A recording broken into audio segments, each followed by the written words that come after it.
AVerMedia is back. We have the Live Gamer Extreme 3. Is this the most extreme capture card on the market right now?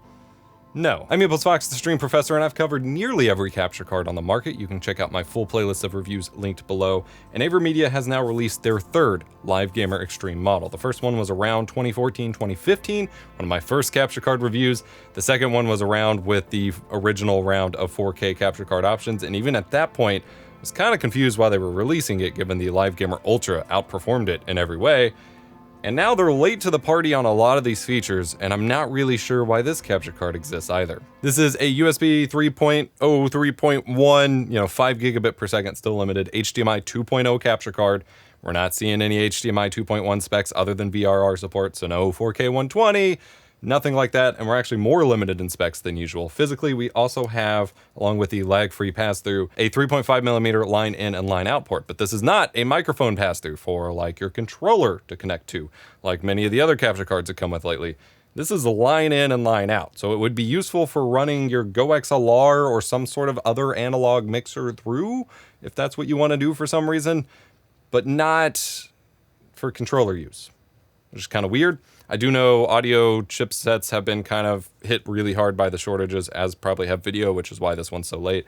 So it could be this is just all they could put in here, but I do find it to be a weird choice. I appreciate that all of the ports are in the back. AVerMedia usually does a good job of this on their Live Gamer Extreme models, and this one is much more minimal, much more like their Live Gamer Ultra product, rather than the big garish branding that the previous Live Gamer Extremes had, although I liked being able to put a custom graphic on my Live Gamer Extreme first model. Specs-wise, you can pass through 1080p up to 120 FPS, 1440p up to 120 FPS, although I was able to get 144 Hz at 1440p pass-through on an AMD card using display cloning. I don't think it's supposed to be officially supported because all their specs only say 120 Hz, and you're most likely to reduce tearing by using 120 Hz instead of 144. And then you can pass through 4K up to 60 Hz. You only capture in 4K up to 30 frames per second, 1440p up to 60 frames per second, and then 1080p up to 60 frames per second as well. 1080p gets the YU-Y2, which is the 422 chroma subsampling, which means if you try to upscale your footage or zoom in, little text elements and things like that, especially red colors, are going to look a little bit better, whereas 1440p and 4K only have access to 420 in the NV12 color space, which means if you try to punch in or upscale or anything like that, it's not going to look great. This is the exact same as every other USB capture card on the market right now. Most notably missing, though, is 1080p 240 Hz support. This pass-through for that is supported on most other USB capture cards right now, and that's outright missing. Ultra-wide also does not work for pass-through on this capture card in the 1080p or 3440 by 1440 fashion. Just not an option. Refresh rate flexibility at all is not super great on this card. You only have like 60 and then 120 Hz. There's no 240, like I said, no 100 Hz as far as I could tell with, trying to push custom resolutions through NVIDIA control panel or anything. It's surprisingly limited given how flexible a lot of the recent capture card releases are. The capture card itself can downscale, but it cannot upscale. So if you have your capture card set to 1440p and then it gets a 1080p signal, it's just gonna say no signal, but it can downscale. So if you're playing something like PlayStation 5 and passing through 4K to your TV, you can capture in 1440p for YouTube videos or something like that, which is what a lot of people like to do, or you can capture in 1080p. So that's a cool workaround. I get asked about that a lot. If you can capture PS5 in 1440p, this one will let you do it. You can also pass through HDR, so you can play in HDR in your fancy OLED or something like that and capture in SDR in OBS or Rec Central, but you can't capture HDR. The Live Gamer Ultra, released in 2017, supports this, as do a big range of newer capture cards. And specifically with the OBS 28 beta, I've been covering its HDR support a whole heck of a lot. Capture cards that support HDR capture in some fashion typically have a P010 color space that allows you to capture in HDR in the new OBS beta. This one does not, and I don't think it's something that they can enable if it doesn't support it in Rec Central. So another weird limitation against even a 5-year-old card. I'm a little confused here. This is a big deal because while yes, all of these capture cards already tone map on the card itself to SDR if you just want to play in HDR and capture in SDR, the tone mapping that you get on these hardware devices is typically not super great compared to what you get within OBS's tone mapping. So, or doing it yourself in, DaVinci Resolve or something. And so you're really kind of missing out here. Input latency from the video signal going through to your preview in OBS Studio is about 42 milliseconds, which isn't the fastest thing I've tested, but it's pretty surprisingly fast. They tout it as like extreme low latency. It's on the higher end. Like, it's pretty solid there, so no real complaints there. This capture card is one of the whole point, I think, that they released this capture card was to release one with VRR, variable refresh rate support, which means you can use adaptive sync on your consoles and certain PC setups. PlayStation 5 and Xbox Series X can both pass through VRR no problem, which means you'll be able to play without screen tearing on those systems, even at high refresh rates, up to 1440p, 120 hertz, which is rock solid, pretty awesome there, especially that PS5 works. Sometimes it can be a little finicky. And I even got FreeSync to pass through using an AMD GPU, although results may vary there, but G-Sync is still not supported. That's not going to be an option on any capture card that doesn't support normal G-Sync stuff, which is most of them, except for the Elgato one. So I originally had it in my script that this also worked with AMD Radeon cards for FreeSync pass-through, as the Adrenaline software shows VRR as supported, but when display cloning to the capture card, I still get screen tearing, even when dropping down to 120 hertz. It's still very clearly there.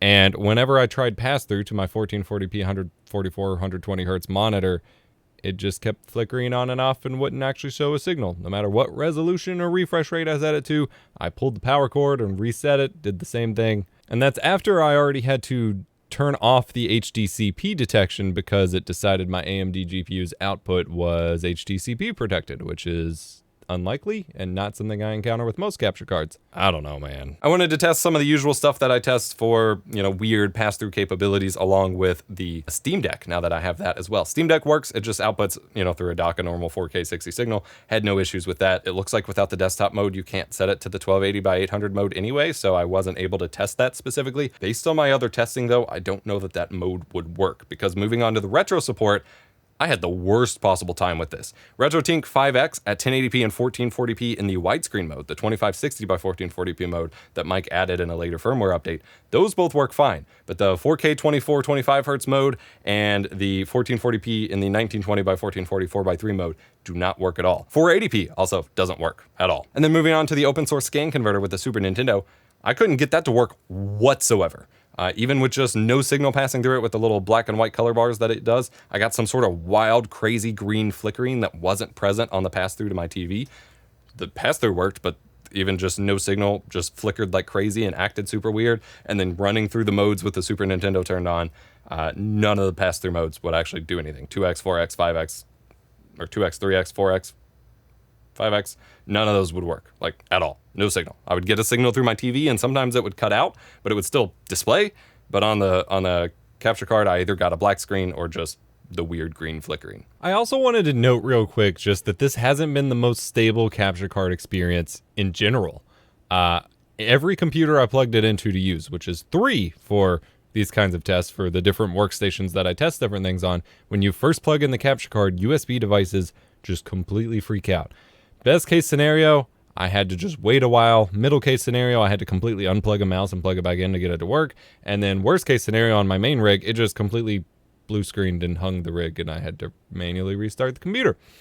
So that sucked.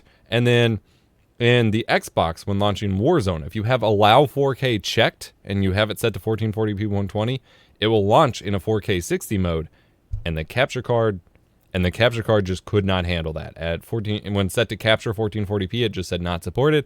Setting it to 1080p just looked like this.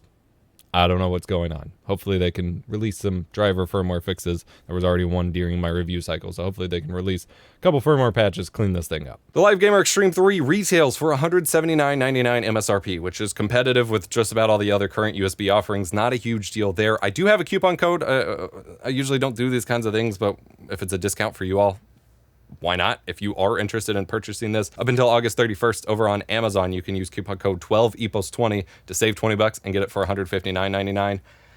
Honestly, though, this is a pretty weak offering from AVerMedia, especially when AVerMedia is typically leading the charge on capture card specs and capabilities. I mean, in 2017, when Elgato dropped the first 4K 60 Pro Mark I, which was already 4 capture cards effectively stitched together and had its own slew of issues, AVerMedia hit the ball rolling with 3 4K capable in some way capture cards that were all awesome, even if I found the Live Gamer Extreme 2 to kind of be questionable why they were releasing it in the first place.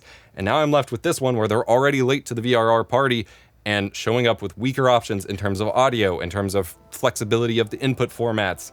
It's arguably the worst of the bunch of the name brand USB VRR capture cards that you can buy right now. And I hate to say that, but again, I question why this is released at all if the Live Gamer Ultra is, in every way except for VRR capability, more competitive than this one. And I only just have to imagine that they just have to keep releasing something new in the meantime while everyone's still trying to figure out chip shortages and HDMI 2.1 capabilities and all of that.